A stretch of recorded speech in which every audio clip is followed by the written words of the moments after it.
अगली बार आगो तो वर्दी पहन के आगो न रे लल्ला। दिन भर काम रात भर पढ़ाई, बहुत जिम्मेदारियां हैं मेरी। आपने मुझे पहचाना नहीं सर। যে সিনেমাটাকে কেন্দ্র করে 12 ফেল সিনেমাটি বানানো হয়েছে সেটাকে আমাদের দেশে বলে বিসিএস।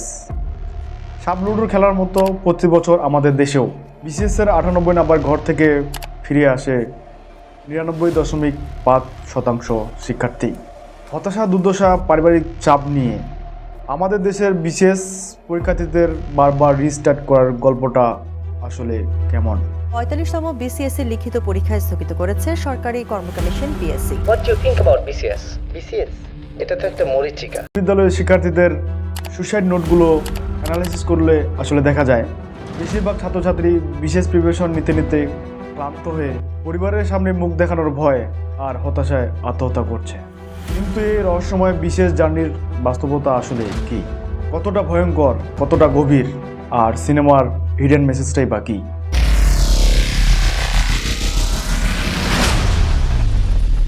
2023 সালে 8ই অক্টোবর দেশের বড় বড় সংবাদ মাধ্যমগুলো মোহাম্মদ পিরুমুল্লাহকে নিয়ে সংবাদ প্রকাশ করে। রাতের খাবার থেকে পরদিন দুপুর পর্যন্ত প্রায় 18 ঘন্টা না খেয়ে থেকে 18 ঘন্টা না খেয়ে ভূমিহীন কৃষকের সন্তান পিরুমুল্লাহর বিসিএস হওয়ার সংগ্রামকে 12 ফেল সিনেমার নায়কের সাথে তুলনা করাই যায়। কিন্তু তুলনা করতে গিয়েই বাধ্য যত সমস্যা।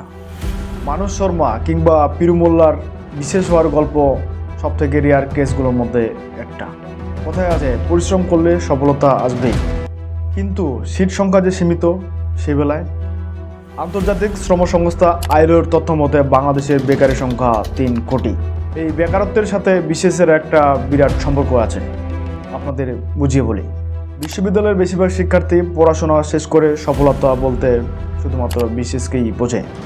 অনার্স প্রথম বর্ষ থেকে বিশেষের বই দিয়ে টেবিল ভর্তি করে ফেলে।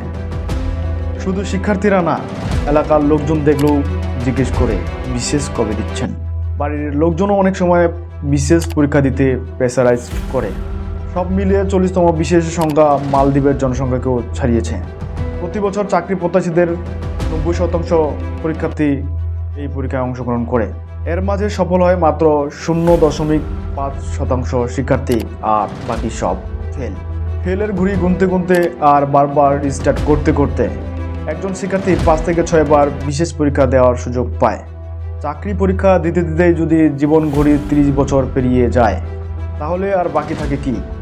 কিন্তু এখানেই শেষ না। প্রিলিমিনারি, লিখিত এবং ভাইভা এই 3 ধাপ শেষ করতে সময় লাগে 3 বছর। এরপর ভাইভাতে টিকলেও চাকরির গ্যাজেট প্রকাশ এবং জয়েন করতে করতে আরও 2 বছর সময় লেগে যায়। সব মিলিয়ে প্রথম বিশেষেও বিশেষ ক্যাডার হতে হলেও একজন শিক্ষার্থীকে প্রিলিমিনারি হল থেকে শুরু করে বিশেষ ক্যাডারের চেয়ার পর্যন্ত পার করতে হয় 5 বছর। এবার একবার বারবার রিস্টার্ট করা পরীক্ষার্থীদের কথা চিন্তা করে দেখুন। 2000 পদের বিপরীতে 4 লক্ষ মানুষ প্রতিযোগিতা করলে যতই 16 ঘন্টা পড়ুক না কেন সবাই চাকরি পাবে না, এটাই স্বাভাবিক। লাইব্রেরির সামনে লম্বা লাইন আর কোচিংয়ে গাদাগাদি করে বসা দেখে ভয় না পেয়ে চলুন 12 ফেল সিনেমার 2টি হিডেন মেসেজ দেখি।